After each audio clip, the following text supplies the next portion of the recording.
I've had times in my life where I've thought too much about regrets and stuff in my life, right? Yeah. And we've talked about that some in the past, like looking in the past too much, right? Or attaching myself to the past.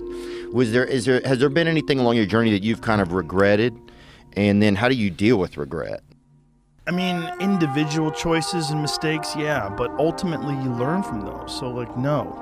Because, like, even the regrets, the bad things or the stupid things, you learn not to do bad things or stupid things. You know, all those things are beneficial in some way if you can get through them. You know, if you, like, did something that resulted in someone's death or something horrible like that, yeah, it'd be a terrible regret. But I've been very fortunate that hasn't happened. But the dumb shit that I've done or the bad mistakes that I've made, they've taught me. You know, you learn. Like, that's why failure is so important. Like, failing and fucking up and making mistakes, it's very important. That's how you learn. That's how the bad feeling that you get from something that you shouldn't have done or wish you didn't do or wish you did better. Like, especially failing at something where you half-assed it and you just feel like a fucking loser. Like, that just teaches you. It teaches you to get your shit together. Well, you have such a good ability to learn from those things. Some people, I think, kind of it's just like it gets repetitive for some people. That's dangerous. Yeah, it's dangerous to dwell on past mistakes because people sort of define themselves by the worst moments that they've ever had. And if that's the case, like, some people are stuck in high school.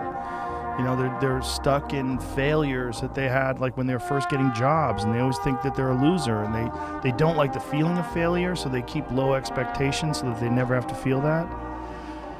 You got to get through it. You got to get through bad feelings. You got to get through failure. It's very important, and you get through it by just picking yourself back up and moving forward and going.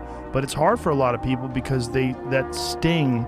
They never get over it, the feeling of failure. And they don't have a good support system, like good friends. Like, having a good community of friends is very, very important. Because you could feel like if a girl broke up with you and you feel like you're the worst, you're a fucking loser, like you're a piece of shit. But then you go out with your friends and you have a few laughs, and next thing you know, you're laughing and you're like, I'm all right. We'll be all right. And then maybe you meet a new lady. Yeah. Yeah. And she, like, picks you up and you're like, oh, we're going to be okay. And then you learn from the last mistakes. Yeah. That's life. It just, those feelings of failure are so hard.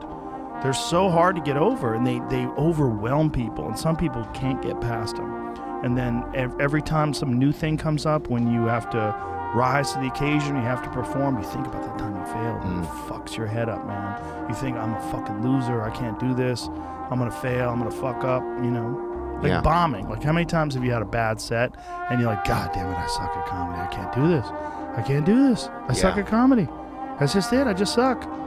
And then you define yourself that way, and you got to get over it. Yeah, I do notice, thankfully, you never have too bad in a row either, which is kind of interesting. Well, you learn from that one, and you're like coming out guns blazing for the next show. Yeah. Yeah, maybe it activates some senses in you. Did you feel like you learned that from somebody, or did you always just have that kind of intuition when it comes to that kind of stuff?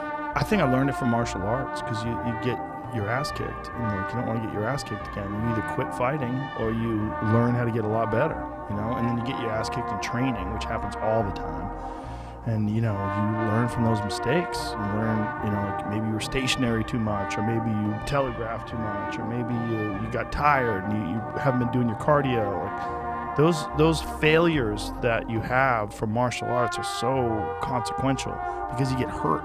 Like, you physically get punished. And then you don't want that to happen again. So you got to be either quit or get way better.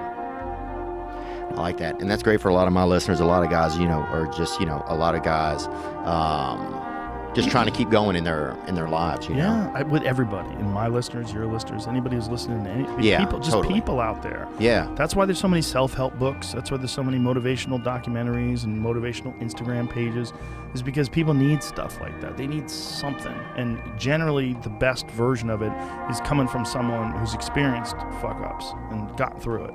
Yeah. You know?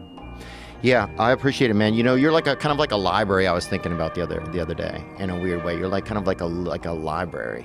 You know, that's interesting.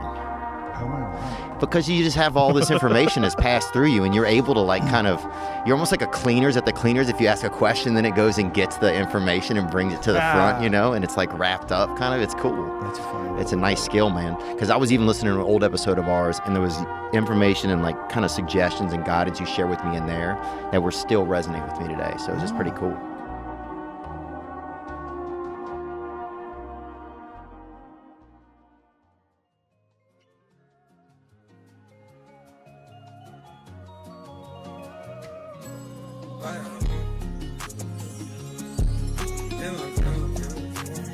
She fill my mind up with